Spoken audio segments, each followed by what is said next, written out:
I know that because I am on a sabbatical, I am fresh and I am not that much exhausted, but I can understand that you people have completed your daily schedule today and have now returned back. So naturally, I will promise you at the beginning itself that I will not disturb you much. And also, I know that most of you have just come here to upgrade your knowledge. There is a form of Lord Shiva called as Dakshinamurti Swarupa. Dakshinamurti Swarupa is a form of Lord Shiva in which he doesn't act as a instructor, but in fact he acts as an instructor, as a teacher. There he teaches the sons of Lord Brahma, the creator, silently. That is, he doesn't talk too much there. He tries to impart knowledge silently, and that is that form which we call as Lord Dakshina Murti Swarupa. And today I wish I would try that method for you people today. With this small brief disclaimer, I will be starting my session. So, as all of you know that invocation is a part of our culture. Moreover, today we are talking of Indian knowledge system, and naturally we were to be the first to. That means we are to be to follow this methodology. But what I have done is I have done a small change over here. Along with the invocation, I have also added the introduction within the invocation itself so that it will not be boring to you people. So when you just see the screen, you will be seeing two different Sanskrit shlokas over there. The one to my left in the screen is taken from Isha Upanishad. Isha Upanishad, that is a Vedic chant. To the right one is from ancient Indian literature, that is from Kalidasa's epic Raghuvamsha. I will just repeat the shloka once and I will try to connect this with the subject, that is Indian knowledge system. The first shloka to my left, as I told you, is from Ishavasya Upanishad. It's also called as Isha Upanishad. Isha Upanishad is one of the primary Upanishads and it's very small Upanishad. It has only 18 shlokas and this is the first shloka, or it's also called as Shanti Patam. Om Purnamadaha Purnamidam Purnat Purnamudachyate Purnasya Purnamadaya Purnamevava Shishyate.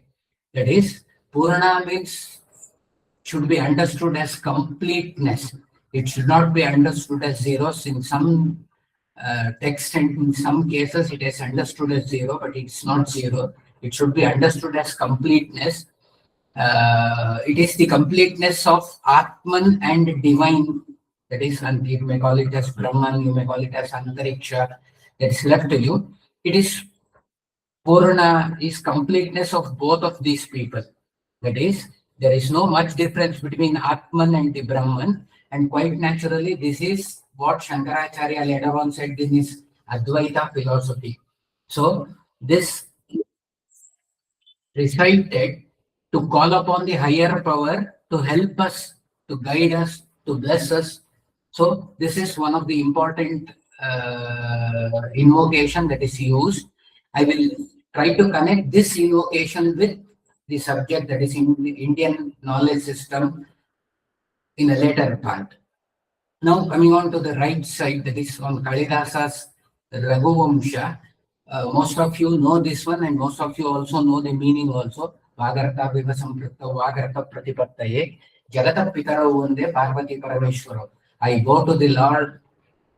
Jagat Pitru is Lord of this universe, Parvati and Parameshwara, who are co-joined. Samprutta, co-joined like Vak and Artha. Vak means the talk that I am giving. Artha is the meaning. That is, you should talk meaningfully. That is the embedded message over here. But why I have brought Kalidasa over here is we are talking of Indian knowledge system today, and after slight reading of Kalidasa, I presume that he is the pioneer in Indian knowledge system. You take any of these krutis, there are 3 dramas, 2 Mahakavyas, that is great epics, and 2 Kandakavya. Kandakavya is minor epics. In these 7, 4 plus 3, 7 years, only in these 7, 7 krutis, we find everything related to IKS. That's why I call him pioneer of Indian knowledge system. I have just mentioned 2 to 3 words over there. We find geography in his krutis. We find cartography, map writing. Cartography was very well known to Indians, but they have been taught that cartography came to India only after 16th or 17th century. We will discuss it in short while from now. He discusses ecology. There is one particular kruti of Kalidasa, Rutu Samhara. Rutu Samhara, as the name itself suggests, speaks of 6 various seasons, different seasons of Indian ecology. So that's why I have put the word over there, ecology, seasons. He talks of environment. Geography, he knew nook and corner of India. Sitting in Ujjain, he could write anything about nook and corner of India. That geography is very well presented in Meghadutam. If you go through Meghadutam, it's a very short poem with only 120 stanzas, roughly 120 stanzas into 4 lines. So, understanding Meghaduta technically is very difficult, but reading is easy. There we can find all these things. So, I have brought Kalidasa to invocation as well as introduction. So, I presume that you could understand why I have brought Kalidasa. Now, I will come back to this Isha Upanishad Shanti Patam. There is a incident that took place in the mid of 18th century. A English East Indian Company official by name Edward came over to India. He had basic knowledge of Indian Sanskrit because that was compulsory while being an officer in India. And it was part of their curriculum too there in England. So after coming there, once he visited Varanasi, there he suddenly thought of an idea of learning Sanskrit. There he approached a teacher. Naturally, when Vedas are taught to anybody, the first day and the first shloka would be this one. As I have told you, Ishavasya Upanishad is smallest Upanishad and it contains only 18 shlokas, and this is Shanti Patam. That is the first shloka of the Ishavasya Upanishad. It says like this way, Purnamadaha Purnamidam Purnat Purnamudachyate Purnasya Purnamadaya. If you remove completeness from completeness, there remains completeness. Purnasya Purnamadaya Purnameva Tishyate. Remaining is also Purna. That is, Purnam Adaha. Adaha is there. As I told earlier, it may be in Antariksha, it may be referring to Brahman. Natural, superior natural power. Idaha, Purnam Idaha is ourselves. Physical this thing present here. So completeness is also here, completeness is also there. That completeness comes from this completeness. He tries to connect those both completeness. You might have heard the name of Nagarjuna, who later on proposed the theory of relativity, for which Einstein got Nobel Prize. And it is also based on this thing. What Nagarjuna clearly says is, any two things that exist in the world cannot be independent. It is dependent on one another. That is what Einstein proved later on and got Nobel Prize. That was told very earlier in Indian knowledge system or in India. So I have brought this one. And this Ishavasya Upanishad is the basis for Advaita philosophy of Shankaracharya. So we are, I will try to complete that story within 2 lines. So after here, the person, Edward, that English officer, thought that it's very silly because what was taught to him, what he has learned, if you take something from something, there should remain less. Something should remain less. If you take water from a jug, water should come down. So here what it is saying, Purnamada, Purnamida, Purnat, Purnamudachyate. If you take something from that Purna, still Purna remains. So he just called it childish verses, and he just stopped going to that Guru at Varanasi. This is the actual story. Now, why I have brought this one in the invocation as well as introduction is, it is on the same boat we are also sailing. We are also sailing on the same boat. See, we don't understand what is hidden in Indian knowledge system. We don't know how to utilize it. We don't know how to understand it, and we simply go on rejecting it. That is why I have brought this one as an invocation. So I think these two shlokas, one from Vedic corpus, that is to the left one, and the another one is from ancient Indian literature, represents Indian knowledge system, and I think I'm successful in introducing you to Indian knowledge system. Ma'am, please, next slide, please, ma'am. As a part of this thing, I have to define what is Indian knowledge system. There, what I'm going to do is I have given the definition. It's a vast repository of knowledge, wisdom, everything you can have. So now I will come only to certain words in this one and try to explain those words. Multidisciplinary knowledge system is what world expects today. So Indian knowledge system is also multidisciplinary. It is interconnected with various subjects. I will give the list of subjects in my later slide. So then you can clearly understand what is multidisciplinary. I have highlighted this word continuously living. See, that we Indians have to boast this one, and we are the only civilization which is continuously living since ancient times. So I have highlighted this word continuously living civilization, and Indian knowledge system is passed on from generation to generation, and naturally whatever we are following is a part of Indian knowledge system. It is holistic, it is indigenous, that's very much important. We have not borrowed anything. I will just tell two things regarding indigenous here itself. It's a common knowledge that when we are occupied by another force, that is, when another country, when we are colonized, naturally we have to be influenced. But in the case of India, we were colonized by Turkish people, we were colonized by English people, we were never influenced by them. In fact, they were influenced by us and they took our knowledge back. This is the speciality of Indian knowledge system. That is why I have mentioned it as indigenous. It originates only in India. And I have used another word called as Greater India. It has been passed on to generations that I have told you, but I have used a word called Greater India. Greater India is the reach of India outside modern Indian physical boundaries.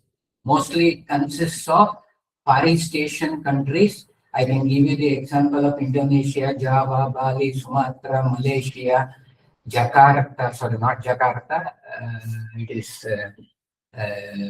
Thailand, and other countries which comes in the far eastern part of India.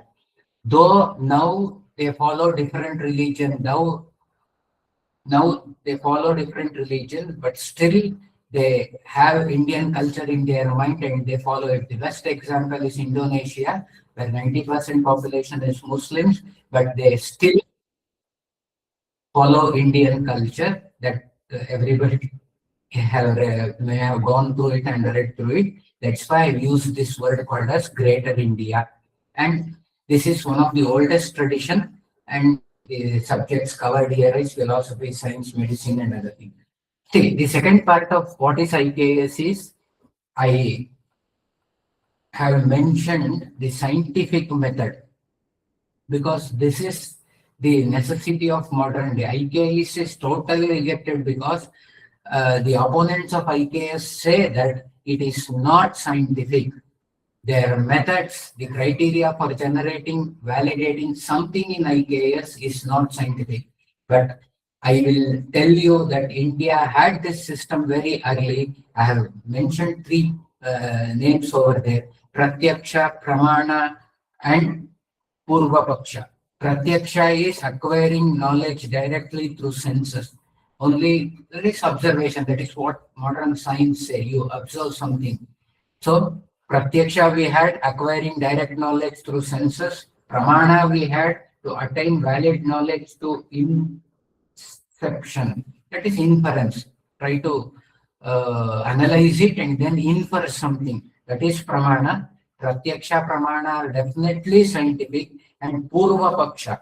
This is very much important. Purva Paksha is presenting opponent's view.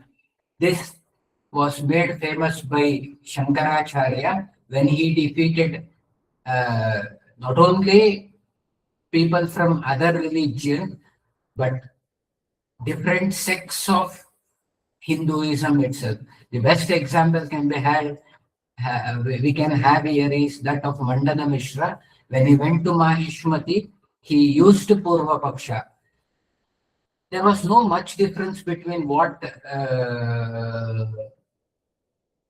Mandana Mishra was saying and what Shankaracharya was saying. Shankaracharya was insisting on Vedic origins and Vedic methodology, while Mandana Mishra was also Vedic. He was very, what do you call it as,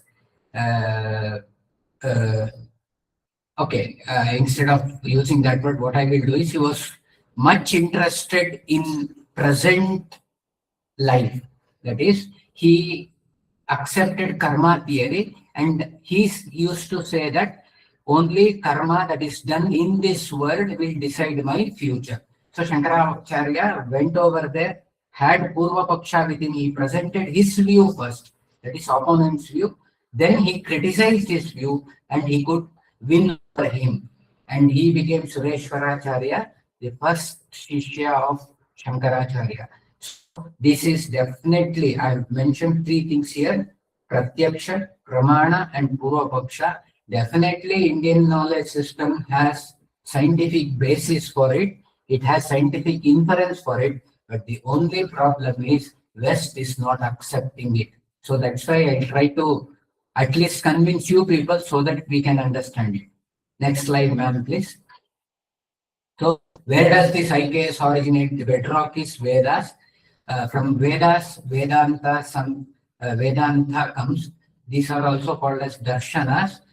What does this Vedic literature or Vedic corpus do? They explore reality, they explore consciousness, and they give you the purpose for your life. It shows you the dharma. I will come to that particular word dharma later on. Dharma is nowhere connected with our religion. It has been a wrong translation. Dharma is the duties that you have to perform. So where do we get dharma? We get dharma only from our darshanas. Darshanas have come from Vedas. So IKS is also holistic and word view. I'll try to give you two examples over this. IKS is holistic. When we talk of its principle, it is holistic and it has a world view. World view is important in today's world because we live in a globalized economy, or we live in a globalized situation. But ancient Indians knew this very well and they had applied this one, holistic view. Here I have used that word dharma. You have to be guided by your dharma for your ethical conduct. Okay, what is this holistic view? See, every day we pray to Lord for as a part of our life. Never we ask money for ourselves. There, Lakshmi is Shri. Shri is Lakshmi. Shriyam Vasaya Me Kule. We say that let Lakshmi live in my kula, not in my home or in my treasury. That is, we actually think of holistic view. If my kula is very good, then I will also be good. That is, if you do good for somebody, that goodness will also be to me also. That is word view, holistic view. So IKS, I can give you a lot of such examples. So IKS is inclusive of holistic view, and the relevance and recognition IKS needs today has to come from us. We have to work on it. We have to utilize it. We have to use it. Then only IKS, because we are in such a position that we are percolators. We have to send this knowledge to our students downwards. That is percolation. And hence I'm trying to put forth this theory to you people. Please, once you finish this course, I request you to adopt this IKS in your life. Okay, next slide, ma'am.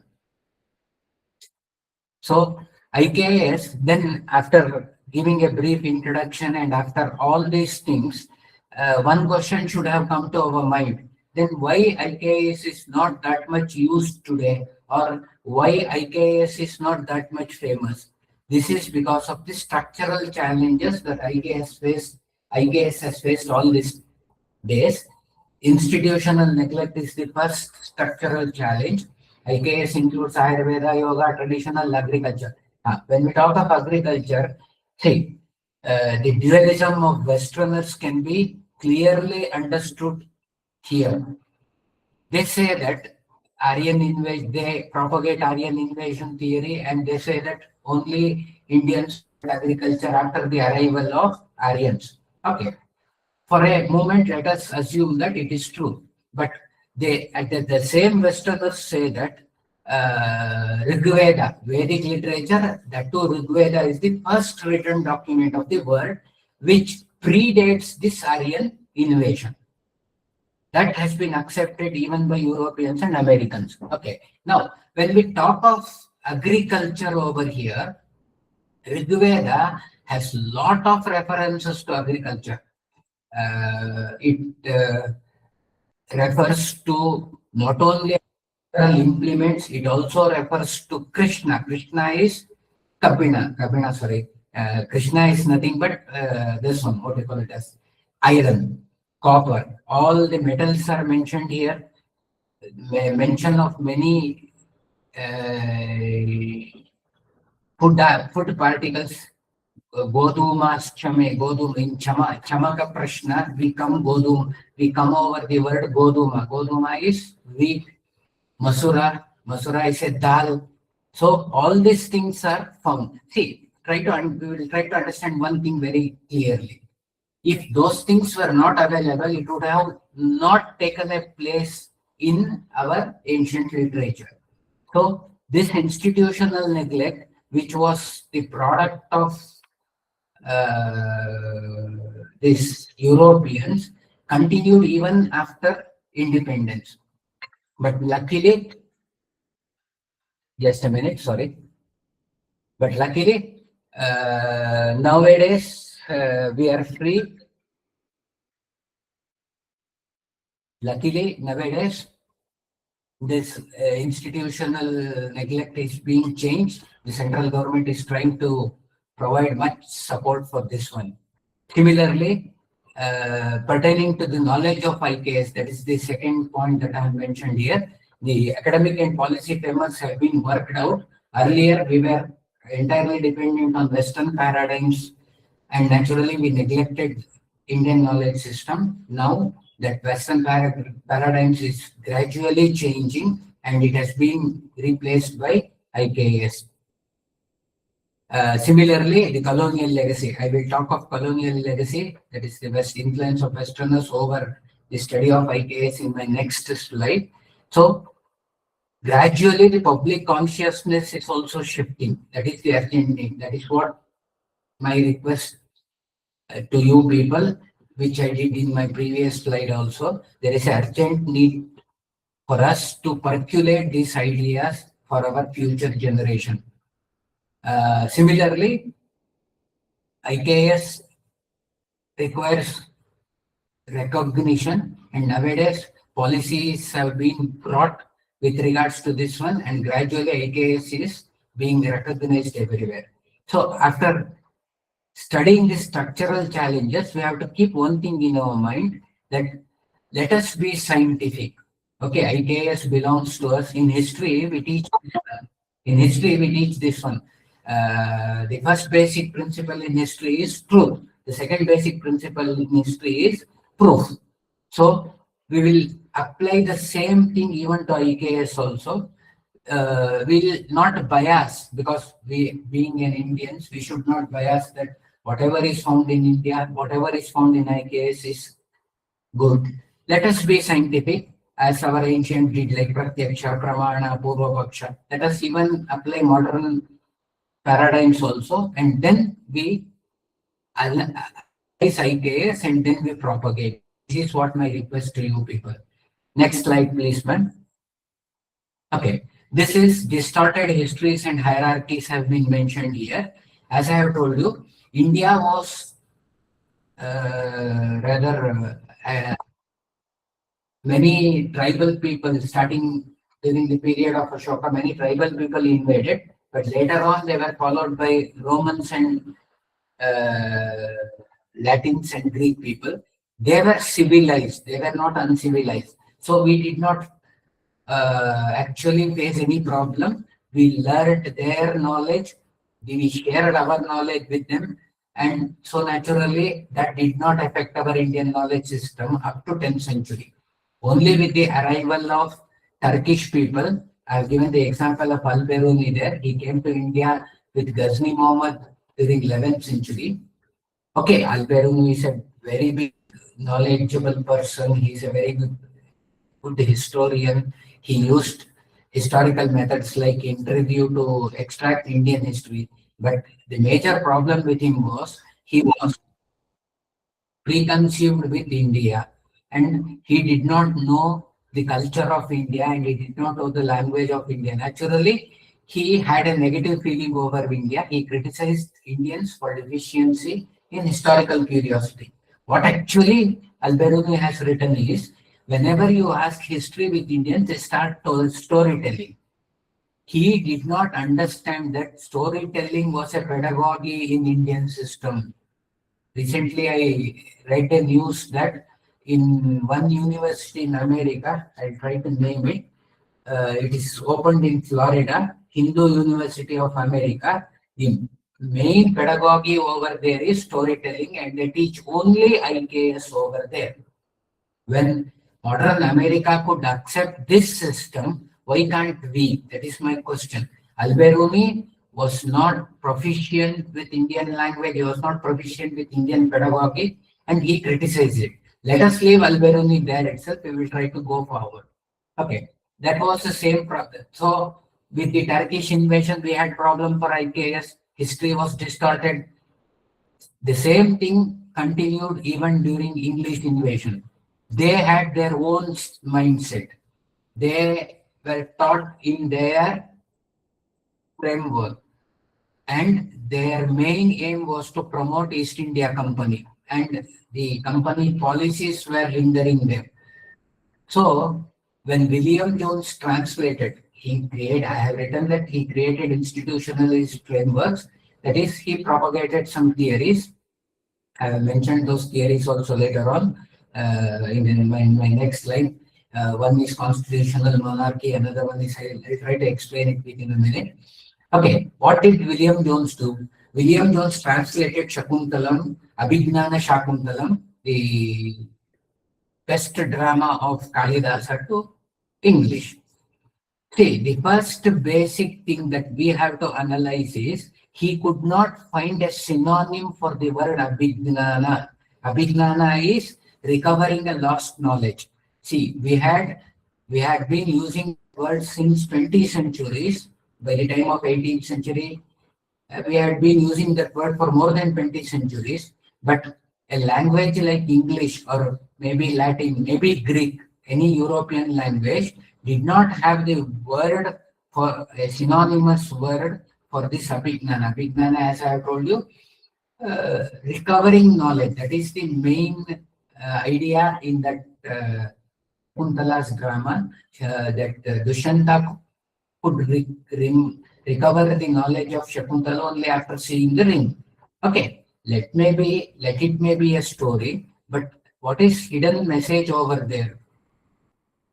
We learn European, we come to notice that only in late 18th century, the word, synonymous word for Abhignanam is found in, that is, after learning it from India, they could include it in their language. So they could not include one single word, and they are talking of our histories and hierarchies. That has to be kept in mind. I was talking of the theoretical biases. To promote their company, they brought these three theories. I will come from the last part, providence theory. Providence theory is a theory propagated by East Indian Company officials, wherein they say that they have been authorized by Jesus Christ to rule black people. They are white people. Jesus Christ have told them to rule black people and to educate them. That is providence theory. Using this theory, using this framework, they tried to continue their rule within India for longer period. Enlightened citizenship is one more theory wherein they try to create a small middle class of people who could support them at every event that came to being only after 1857 revolt. They wanted an English educated, a firm supporter of East India Company and its policies, and therefore they propagated the theory of enlightened citizenship. They knew that India is a very vast country, it has huge population. Instead of colonizing everybody, instead of controlling everybody, they tried to control the country through some people, and that theory is enlightened citizenship. Constitutional monarchy, India too was a monarchical country, but they said that Indian monarchy is not constitutional. They could not understand our divine theory, wherein king is a representative of God on earth. They could not, they understood it, but they wanted to distort something. So they said that the constitution, monarchy that is present in Europe or particularly in England is constitutional. They are controlled by the parliament, and therefore that system is the best. They tried to become monarchs over here and remove our Indian monarchical system. So these theories were forced upon us, and to suit these theories, naturally they distorted the historical this thing. So naturally IKS is also distorted, and IKS is also wrongly misinterpreted. Okay, as I've told you, they saw each and every tradition. I come to this word traditions, which refers to IKS, through Christian theological lenses, because they are taught in that framework, and they naturally try to see Indian system over this lens, through this lens. Okay. And there is a racial superiority claim that I mentioned, Aryan invasion theory. I'm not going to discuss this one now because it takes time, and naturally this has been rejected using modern methodology. Aryan invasion theory was propagated using theoretical systems, but now DNA analysis have clearly proved that Aryan invasion theory is wrong. Indians does not have the required number of DNA percentage which Europeans has, and so there is no connection between Europeans or Iranians to that matter with Indians, and naturally Aryan invasion theory is totally rejected, but they used Aryan invasion theory to justify their dominance over India. They used to say like this way, your forefathers were also dominated by Aryans who came from Europe. Naturally, you don't have any voice against us. That was their attitude actually. And lastly, I have mentioned one for which I will try to use some 2 to 3 minutes. We now find a breed of modern day Indologist. Indologist is the one who study anything relates to India, and most of them study IKS, Indian Knowledge System. Most of you are familiar with these people. Raj Vedam, Nilesh Vok, Raju Malhotra. Among this, I will talk only with regards to Vivek Devaroy. Vivek Devaroy recently passed away. He was an IAS officer who translated original Mahabharata. Mahabharata's originality is found out using a statistical tool. So that has been done already, and he has translated the original Mahabharata into English. There were attempts to translate Mahabharata, but translating original Mahabharata has a different connotation altogether. And I request you to remember his name and try to read this one. This original Mahabharata by Vivek Devala, he was also trying to translate the Upanishads also, but that I think that has been stopped because of his earlier demise. But let us try to read Vivek Dev's Mahabharata so that we know the actual Mahabharata and actual Indian knowledge system. And Vedavira Arya, he is working as an IAS officer, and he has worked on, he has written many number of papers, and he has worked on chronology of India. This chronology was deliberately distorted by Europeans, and that has been cleared now by Vedavira Arya. Most of his articles are very small. It is freely available in the internet. Anybody can go through it. He has given the reasons why distortion took place, how distortion took place, and what is the actual date now. That is, what is the actual chronology now. So Vedavira Arya's books are also available freely. His articles are also available freely. So this distortion portion he has, particularly on chronology, has been dealt by Vedavira Arya. And Rajesh Rao is trying to, he's a doctor by profession, but has done his PhD in computer science. He was born in Madras, but he lives in US. He has worked on decipherment of Indus Valley seals, and probably he will be successful one day because he's working on it since 8 to 10 years. Within short span, we may hear good news from him. He is also having collaboration with many number of Indians, and a lot of his articles are also available in internet. So this counter narrative, this emergence of this counter narrative is trying to remove this distorted histories and hierarchies, and we have to be very cautious on this one because this will be the ultimate truth of Indian knowledge system. Next slide, please, ma'am. So this is part of one of my paper, Transmission from Ganges to Mediterranean, wherein I have discussed the propagation of Indian knowledge system from India through Arabia to Mediterranean, that is to Europe. Here, Arabs were just the carriers of this knowledge, but what the irony of the fact is, they simply, instead of propagating the knowledge that was acquired in India, they just simply said that they were the originators of the knowledge. And Europe believed it for many centuries together. For example, you might have come across the numbers Arabic numerals. Actually, it is Hindu numerals, but they acted in such a way. And we have to remember one more thing. When we read articles in detail, the same play has been done even there by Arabs. When they go to African continent for trade, they, instead of procuring things from internal parts of Africa, they procured it from agents on the seashore itself. And when they sold it to Europeans, they said that it was their place. So probably that is the DNA of Arabs, that I'm talking of pre-Islamic Arabia.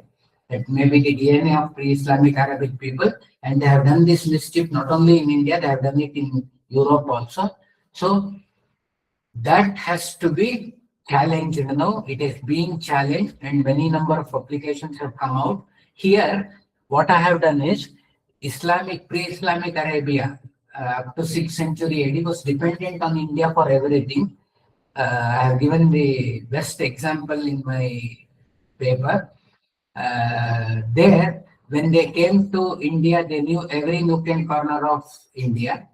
the geography of Arabia was such harsh that it made them to be business people. So they learned the business tactics by birth. They took a lot of things from India and then they started selling it in places called as Shout. From that word Shout, where four roads cross, the word Chowk has come, square. So here they used to meet Europeans. There, what they have done is they have acquired Indian knowledge, they have utilized it, and they have transferred it. I have given the example of two things here.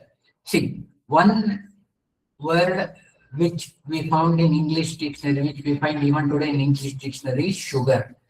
See, this sugar originated only in India. No other country had sugar in ancient period. So, Sharkara, it has originated from a Sanskrit word called as Sharkara. This Sharkara was adopted into Arabic language and Shukar, I think it's called as Shukar. From there, it became sugar in English. So, I just give you an example so that how our knowledge system was adopted and utilized. Similarly, tamarind. Tamarind, this is a very curious case. Tamarind is only found in Africa and Asia, particularly in India. But at that time, they did not have the contact of Africans. So naturally, tamarind went to Arabia through Asia, through India. So they knew only dates. Dates was called as tamar in Arabic. So our tamarind was similar to dates. Therefore, they renamed it as Tamar Hind. That Tamar Hind later on was adopted by them, and later on it became tamarind in English. So it came back to India afterwards from Europe. But if we go through the trial, we can understand these things. If we don't go through the trial and if we simply accept that this has come from Europe, we will lose our knowledge. That's why I used these two examples. So I've told you the irony that Arabic people positioned themselves as originators of this knowledge, but later on, in 20th and 21st century, our Indian Indologists challenged it and we provided sufficient proof for them. Now, gradually things are changing. Now, it has been clearly recognized that Arabs are just the carriers of the knowledge and Indians are the originators of the language, this particular knowledge. Therefore, I once again insist you that we are the one who are the percolators and we should know all these things and it should be percolated to our next generation. Next slide, please, ma'am. Okay, in this, this is a basic thing. I'm not going to explain what are the things that were transmitted from Ganges to Mediterranean. In mathematics, it is decimal system and zero. Brahmagupta was the originator of this one. Without decimal system and zero, we cannot assume today's session itself. This binary system is basically the contribution of Indians. Okay, it might be influenced, it might be adopted, but without that, you cannot assume today's session itself. Okay, then astronomical calculations, Aryabhatiyam, Brahmas, Puta Siddhanta. Here I want to mention you one thing. As I told you, the first invasion took place from Greeks and Latin people to India. We were so magnanimous that we accepted their knowledge and we, in fact, acknowledged it also. Whenever we wrote something on astronomy and astrology, we acknowledged that we learned it from Latin people or Greek people. So this was not reciprocated by later on invaders like Islamic invaders or the Turkish invaders and English invaders. That is what we expect in Indian knowledge system. We have already done it. Similarly, medical treaties, Ayurveda has influenced the Islamic medicine. Political thought, Kautilya's Arthashastra is a very good example. Kautilya's Arthashastra, we had lost it earlier. I have written a very good paper even on Kautilya's Arthashastra also. It was found in 1907 in Mysore by one person called as Shama Shastri, and he translated it. It was in Modi Sanskrit, and at that time Modi Sanskrit was not used. There is a group of books donated by one Tanjavur family, a Brahmin family from Tanjavur, and in that he could find this Arthashastra, and he was very well proficient in English. He translated it, and word came to know.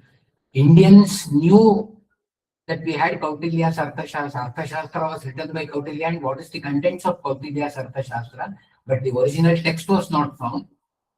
That was made possible only because of Shama Shastri's effort. So political thought also influenced Europeans. First it influenced Arab people and then it went to Europeans. And similarly philosophical texts. Philosophy, Indians are very well for up, but it's very difficult on philosophy. That's why we will leave it there. But only one thing is Sufism is influenced because Sufism is found only in India at present. So Sufism is influenced by Indian philosophy. That is what I wanted to tell you, and it's a contribution of Indian knowledge system. Next slide, please, ma'am. Okay, these are the topics. You can go through it later on. I've covered most of the topics. Even Arthashastra, I've kept it separately. Temple architecture is separate. Iconography, Ananda Kumara Swami, go through books written by Ananda Kumara Swami. He is a Sri Lankan historian. He has worked on Indian iconography. Ancient Indian mathematics has been recognized nowadays. There are separate sections in European and American universities where Indian mathematics is taught, and astronomy, Ayurveda, yoga, everything is known to you people. Next slide, please, ma'am. Now I will come to the main topic which I am thinking of presenting it to you today. As an example of Indian knowledge system, I want to prove that there is an interconnection. There is an interconnection between temples, which is found mostly in South India. I don't say that it's not found in North India. I'm talking of ancient temples. That's why I'm referring especially to South India. There is an interconnection between temple, which is considered as a sacred place, along with guilds. You may be knowing what is a guild is. Guild is a group or association of a specialized trade, maybe the guild of glassmakers, guild of Ayurvedic preparators. We find a lot of guilds, and guild is a very ancient concept in India. It dates back to pre-Mauryan days, that is roughly around 2500 years ago, we have found guilds. So there is an interconnection between temple, guilds, and urbanization. Urbanization is growth of cities. So here I want to prove the economic centrality of the temple. A temple is just not a religious accessory as it has been taught to us. Definitely, temple is a religious accessory. Along with its religious activity, temple used to do lot of other things. One is, it was a public space where meeting and gathering used to take place. It was an economic institution. For commerce people, they can understand it. It reduced transaction costs because in ancient India, doing business, the main hindrance was transaction cost because of availability of communication devices, and naturally economic institutions like temples used to help them in reducing transaction costs. It was enforcing authority. Nobody violated temples' dikkats. Dikkat means orders by temples. Naturally, it was an enforcing authority. It acted like a modern bank. It used to collect deposits. It used to give endowments. It used to give loan. It used to disperse excess agriculture produce that was produced within the society. So temple acted not only as a sacred place, it acted as many other things which I have mentioned here. But here I will try to think of only economic function, it was the safest repository of the capital.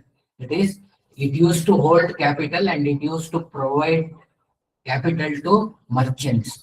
It was a principal credit institution. As I told you, the word which we use is Akshaya Navi. It is a type of endowment wherein the capital was kept safely, only the interest generated was used. It may be for lighting lamp, it may be for construction of a road, it may be for construction of a canal. The capital was safe, but endowment is the meaning is the same. That is, interest generated from it when it is given to a merchant or maybe a guild, the interest generated was used for this purpose. Again, it was acting as a contract registry and enforcement agency. Inscription kept in the temples shows this to us. It was an enforcement agency. You need not need SEBI or you did not need RAI to do these things. Anything written on the temple was easily followed by the society. Contract registry is for these business people who could do the contract sitting within the premises of the temple. So that itself was the binding for contract. And temple as a custodian of weights and measures.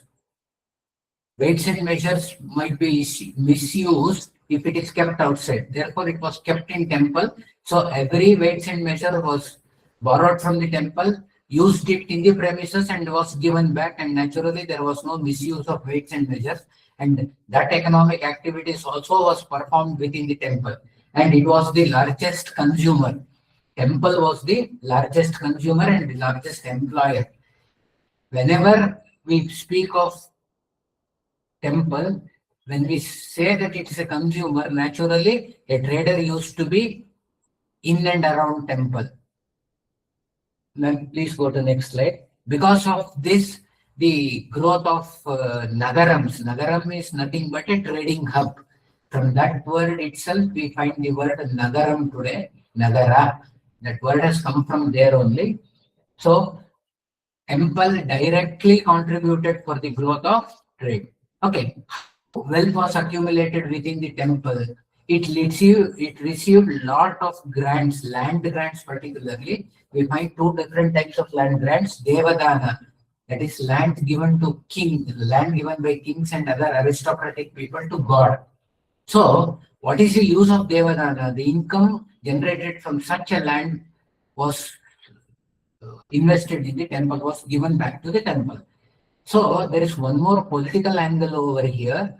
A Devadana, the land belonging to temple, was not occupied by any other people. So the land used to be safe under the temple.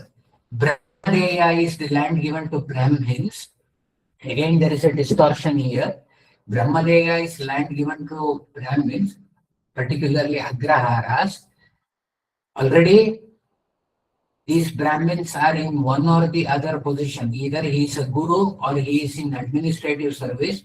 Naturally, he cannot till the land. So, what he used to do? He used to use farmers. That led to employment generation along with economic activity. So, next time when you hear Devadana and Brahmadana or Brahmadeya, don't get confused. It is nothing but an economic activity by the king. He knew that he did not misuse his power. He knew that by this he could generate lot of income. Temples also manage estate through Sabha. Sabha is a committee formed within the temple and everybody used to be the members of Sabha. So the temple committees used to manage these estates, whether it is Devadana or Brahmadeya, and they invested the surplus in irrigation and infrastructure. Cholas are the best example. As I have told you earlier, there are many historians like Champakalakshmi, Subbarayulu, Burdenstein, who have gone through various inscriptions, studying various inscriptions, and they have brought out this information, how surplus generated within that economy was invested. See, here, this also marks the decentralization in Indian system. The central king, the Cholan central king who was sitting in Tanjore, never used to interfere within the activities of a small village. full freedom, particularly economic freedom, was granted to that village, where the committee itself used to invest the surplus in irrigation and infrastructure. And naturally, you can assume that how modernity arrived. That's why I told you temple acted as the basis for not only economic activity, but also it acted in favor of urbanization. When there is no interference from the central authority, naturally urbanization used to take place very quickly. And they converted this agrarian surplus into liquid capital. As I told you, guilds, merchants were in and around temple. They used to carry it, sell it out, give back the money to temple, which was converted into capital, and again that capital was invested with this caravan. Caravan is the group of merchants or the guilds. So all the activity that took place within and in and around temple did only one important thing. They stabilized the economy and they generated a lot of wealth and money. Last slide, ma'am, please. So this is the reciprocal. No, this one, yes, you are right. This is the reciprocal relationship between temple, merchant, guilds, and institution. It's a complementary thing. I have given you. Temple gives guild the storage space, tax exemption, social legitimacy. This is very much important.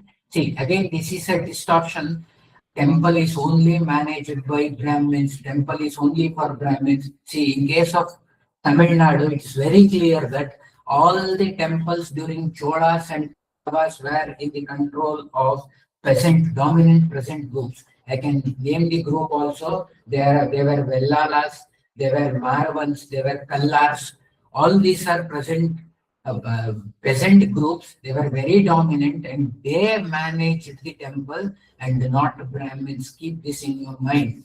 So naturally, it was for the whole of the society, not for one particular group. So social legitimacy. So these people, this dominant group was financially very dominant, and with the participation in the temple committee as well as in the temple, they also gained social legitimacy and protection along the trade routes. This was very much important because long distance trade used to take place and temple used to protect these caravans. Caravans is the group of merchants or the group of guilds who used to do long trade for months together, and temple used to protect them. Similarly, reciprocally, the guilds used to give a lot of things to temple.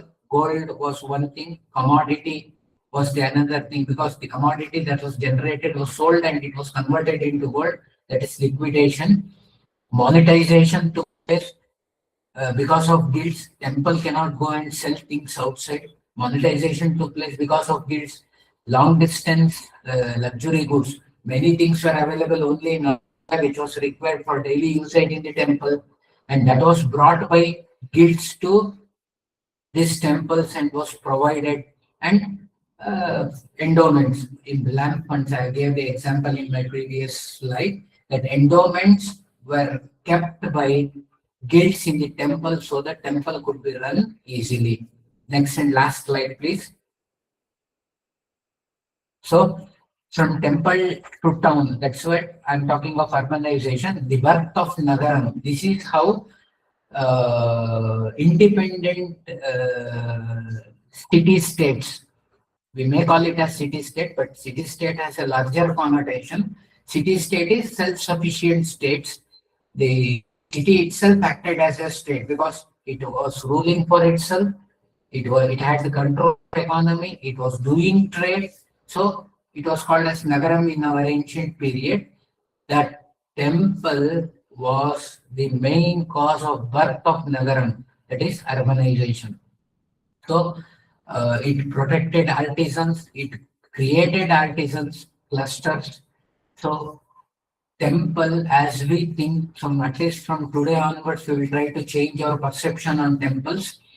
Temple was not a sacred, it was definitely a sacred space. Along with sacred space, it was a secular place too. Secular in this sense, economy as well as urbanization. That's why at last I have written the sacred did not stand apart from the secular. It created it and it anchored it. This mark, this economy. That is why we hear that India's GDP was number one in the whole world for many centuries. It's only because of such instances, only because of such system we could do this one. So I will finish off this one. There is one more slide. It is a customary conclusion. I don't want to give this customary conclusion because this is a plenary session. I can understand. We cannot conclude IKS today. I think I will stop my